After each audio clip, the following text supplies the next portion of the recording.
you're watching The Future is Female, the show where we look for the extraordinary in every woman.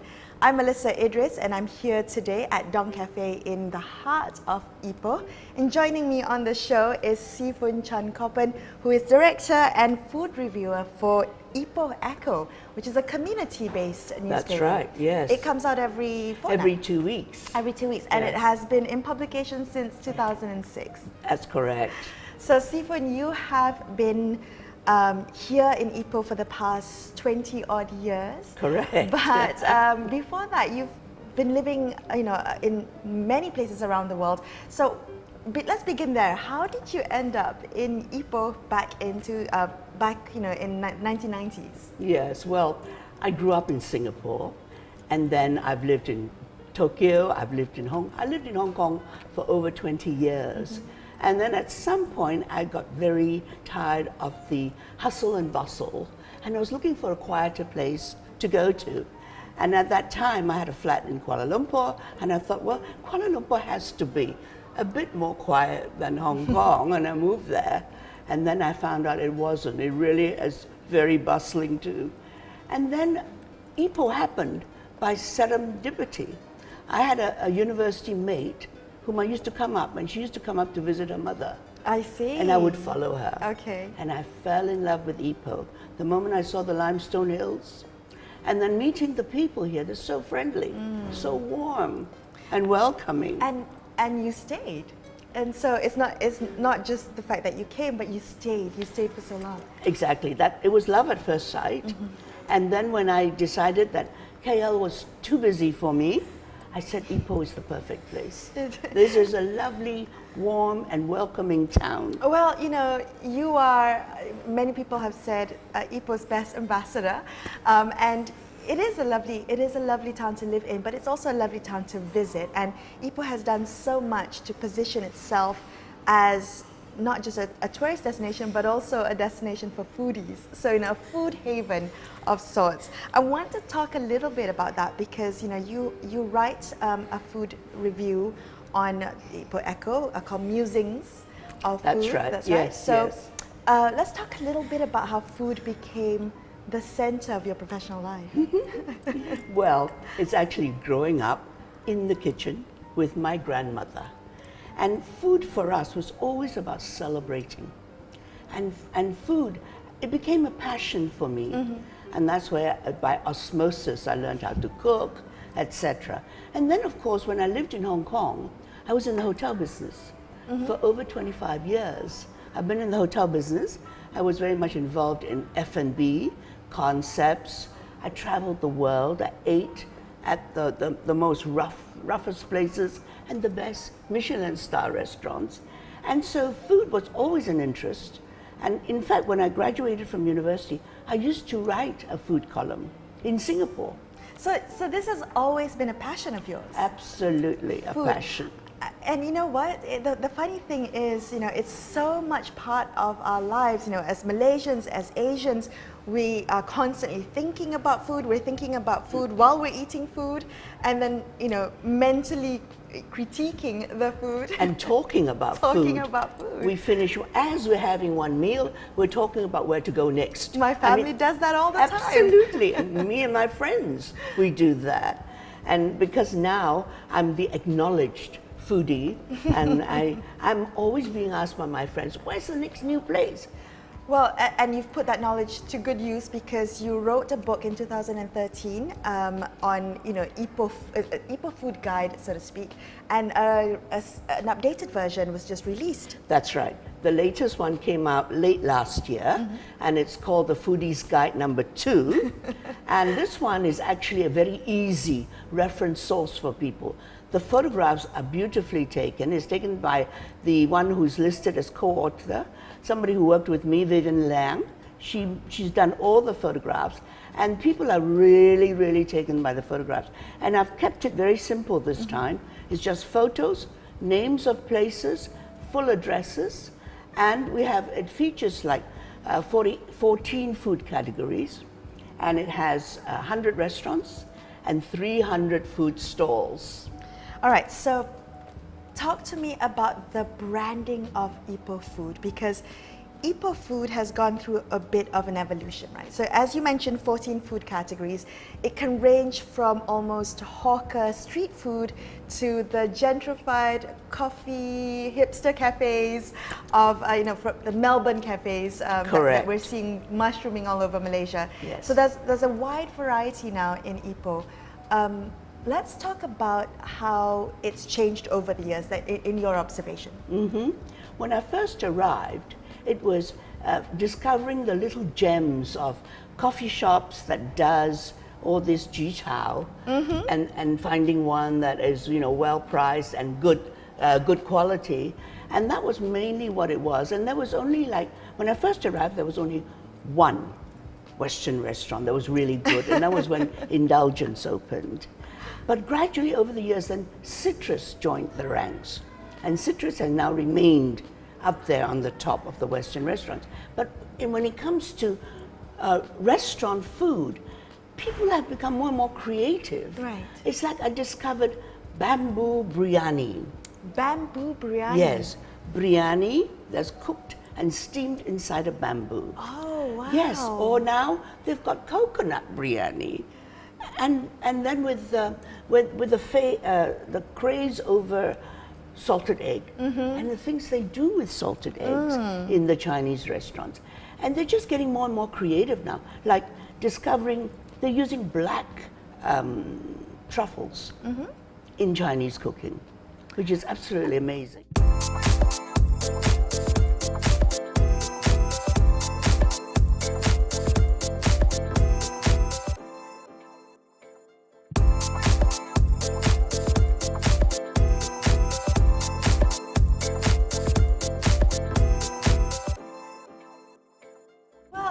You brought up salted egg, and we're seeing that everywhere. Even the fast food restaurants have adopted this. That's right. What do you make about food fads? Because salted egg has been in traditional Chinese cooking, as Asian cooking, for generations now. But now it's a fad. Yes, but it's not. It's been in Chinese cooking for generations, but not in the way they're using it now. It was like you put a bit of the egg yolk when you steam egg. You have the 3 types of eggs, or it's put in when they steamed minced pork, for example. But now they're using just the egg yolk for everything. Fried prawns, fried sotong, and chicken. Right. And it actually lends a very special flavor and aroma. It actually lifts up the meat or the fish tremendously. So you don't see it as a fad, rather an innovation of sorts? I see it as, of course, salted egg is a fad, for sure. Especially if it's in the fast food restaurants. Yes, but I think it's here to stay. Okay. The next fad, the fad that is catching on, is black truffles. Black truffles. Yes, and Iberico pork. In Chinese, and Wagyu beef. In Asian cooking, in almost fusion like. Yes, that's right. And some of the things I've tried where they've fused Japanese and Italian, or they have fused Chinese and Thai. It's such a wonderful melting pot. I would say that, when it comes to positioning itself as a food destination, food tourism destination, Singapore is trying to give Ipoh a run for the money. Penang would argue for that top title as well. I'm also from Penang, very proud of our food there. What do you think makes Ipoh special and different, positions itself differently from all these other food cities? Well, the fact that I think Ipoh food, there were a few specialties to start with. Right. Everybody who comes to Ipoh wants to eat the tauge ayam, because our bean sprouts here are known to be the fattest and the crunchiest. Is it because of all the rain that Ipoh gets? It's credited to the limestone water. Oh, I see. That's what they credit it to. So the bean sprouts, you don't get this. And I know that they're now exporting it, but the bean sprouts are unbeatable. And then the hor fun, which is the kway teow.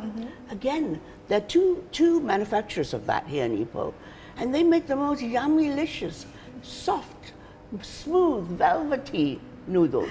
So, I think that's where Ipoh takes the lead, because a lot of these products come from here.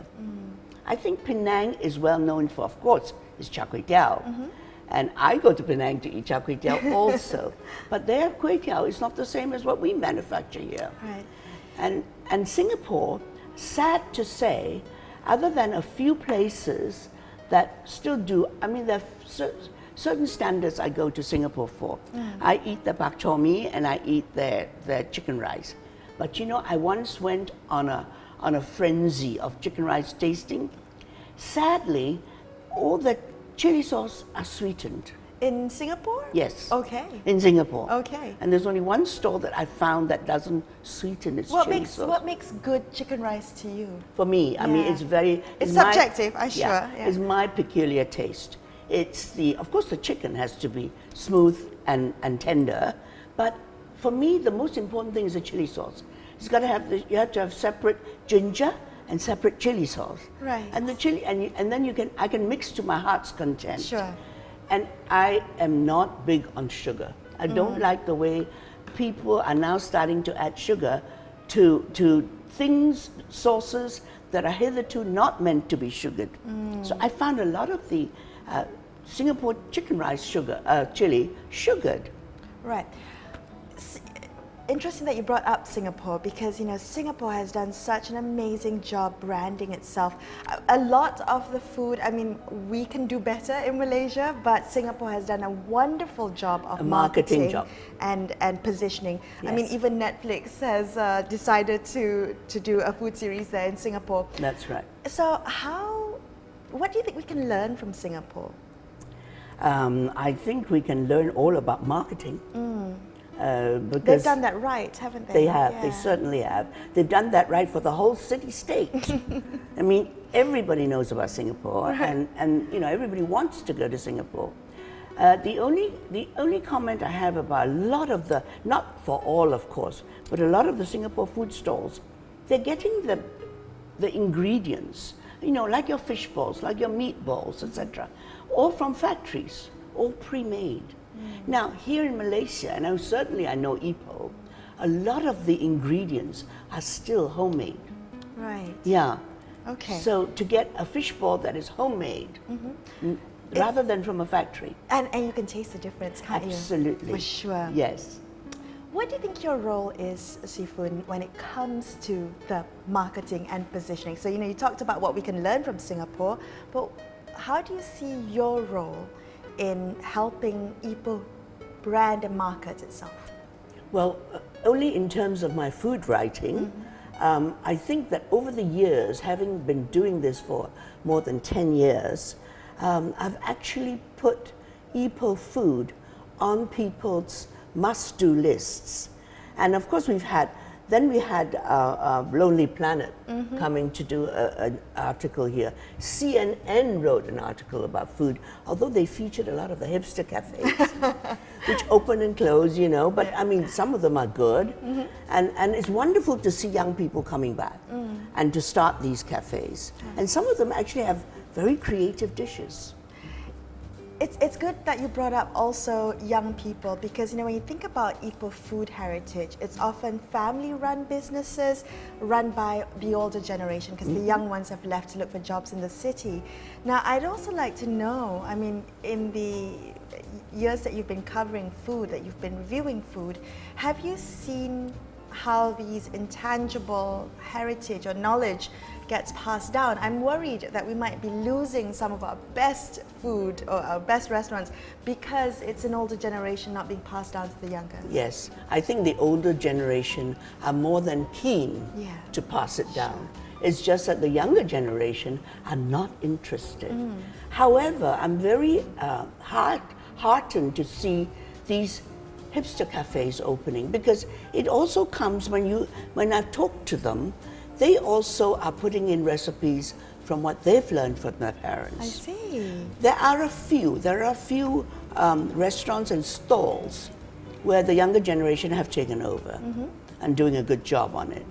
But the other thing is, as it evolves, I mean, when you grow up in a family, you can't help but learn some of your own family secrets on recipes. And as long as they put it on the menu and people have that privilege Right. and that accessibility. Okay. It's wonderful. Well, I think as long, it doesn't matter if it's an old kopitiam or if it's a, a hipster cafe, as long as the food heritage is not lost. Right? That's right, Yeah. yes.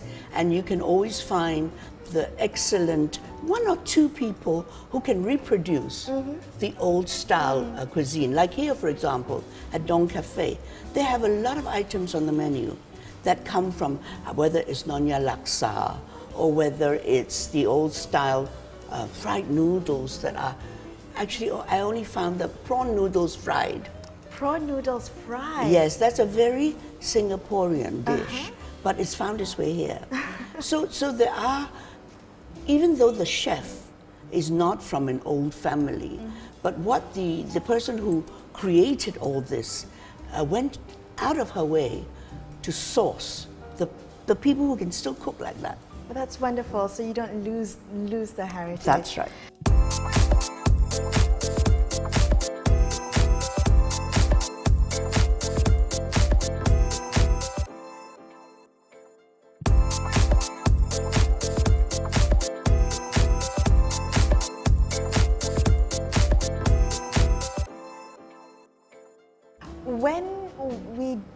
When you promote a certain city and try and attract tourists to come, wonderful, right? The city gets flooded with tourist dollars, you put the city on the map, on the global map, but there's also the risk of over-tourism. Is that a concern for you? I mean, thinking about positioning Ipoh as a great food destination, but what happens when we have so many tourists?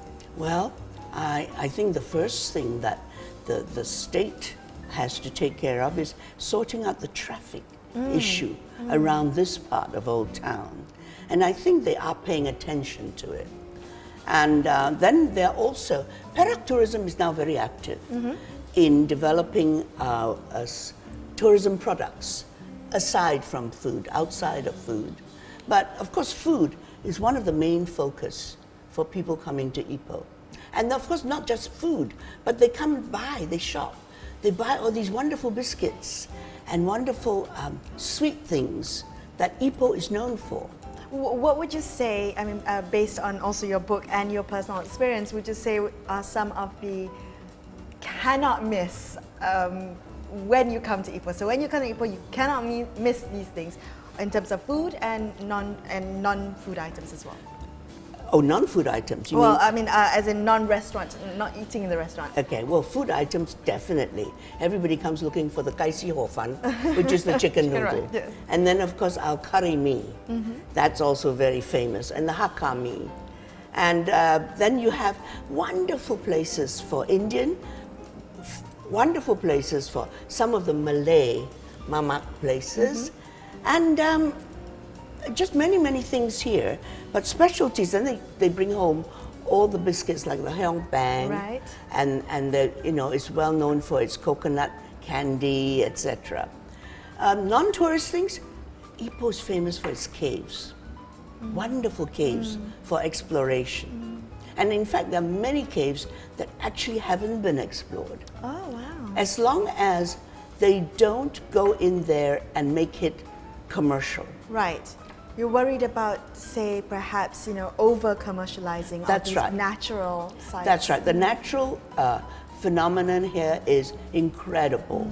But what happens is people go in there and maybe build temples, which is fine, but if they can only build temples that are not so commercialized, right, it would be wonderful. But also to take care of the ecology around it, right? That's so, right.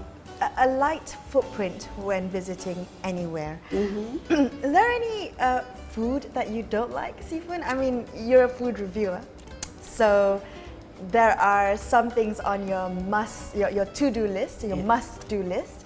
What about some of the things that you've, I guess, discovered that perhaps you'd like to see off the list? Not in Ipoh. Oh, right. In Ipoh, everything I've had that's new, I loved. The only time when I've had what I call a bad food experience was when I was offered a yak's eye. Oh my! Oh wow! Where was that? That was in Tibet. Okay. And I was the guest of honor, and they gave me this boiled yak's eye, and that really was hard to eat, and I had to eat it. Exotic, too Very exotic. I would probably say. Yes, yes. That too. So what's next for you? So you have this second edition of the Ipoh Food Guide that's out, which you can buy at bookstores. Oh, they can buy the book at Kinokuniya, Popular, MPH, and of course at our Ipoh Eco office. And there are a few shops here. Right. Here, Hale Street sells it in their gift shop, and also at the PWW shop, which is a charity helping women, and a few other places like that. Okay. Do you do you have plans to perhaps open up your own restaurant? I mean, put all this food review knowledge to practical business use. No way. I have, as I mentioned earlier, been in the hotel business for 25 years, and there is no way I would ever open a restaurant because you're married to it. Right. You open a restaurant, you cannot get away if you want to serve constantly good quality food. Right. So no restaurant. What I'm considering, and with planning with my people in the office, is maybe lead food trails. Food trails? Yes. Right, like one of these walking food tours. That's right. Okay. Walking food tours where we get groups together, and we do, of course, two separate groups. One would be a halal one, and one would be non-halal. Right. In fact, we're doing a trial run next week at the end of the month, working with Perak Tourism. I actually have to say, whenever I visit a new city, the best way to get to know that city is through walking food tours. That's right. You get a local guide who takes you to all the local haunts and the best food in town. That's right. So we're doing it, we're combining it with heritage. So in between eating, they'll go to some of our wonderful museums, and they'll get an exposure to the tourist sites. That sounds lovely. Yes. All the best with that. Well, thank you very much. Thank you so much for speaking with me today. Yes, I love speaking with you. It's such a natural. You've been watching The Future is Female. I'll be back next week speaking to extraordinary women. I'm Melissa Idris signing off for this week. Thank you so much. You're welcome. It was a pleasure being here. Thank you.